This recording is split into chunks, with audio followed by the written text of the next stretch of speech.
আসসালামু আলাইকুম। অনেকে করছে কি ডাক্তার, আমি তো চিনি খাই না, চিনি চিনি খাচ্ছি না। তারপরে যে আমার ডায়াবেটিস যে এত বাড়তিছে কে তা তো করতেই পারি না। আমি সেই সব ভাইদের বলবো যে ভাই আপনি চিনিই তো চেনেন না। আপনি চিনিরে মনে করেন সাধারণত যে আমরা ওই যে সাদা সাদা গুঁড়ো গুঁড়ো খাই শুধু সেইটাই চিনি। না, সেইটাই শুধু চিনি না। সাদা ভাত চিনি, সাদা রুটি চিনি, সাদা আটা চিনি। আপনি যে বাইরের ভাজা পোড়া খাচ্ছেন সেগুলো চিনি। কোক খান না, কোক কোক চিনি, বিস্কিট চিনি, টোস্ট চিনি, পাউরুটি চিনি। এগুলো সব চিনির আওতাভুক্ত।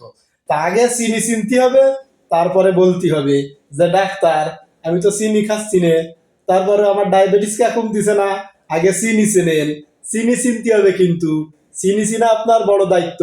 আর একটা দায়িত্ব আছে, সেটা হচ্ছে এই ফেসবুক পেজ ফলো দিয়ে রাখতে হবে। তা না হলে কিন্তু পরের ভিডিও আপনার কাছে পৌঁছবে না।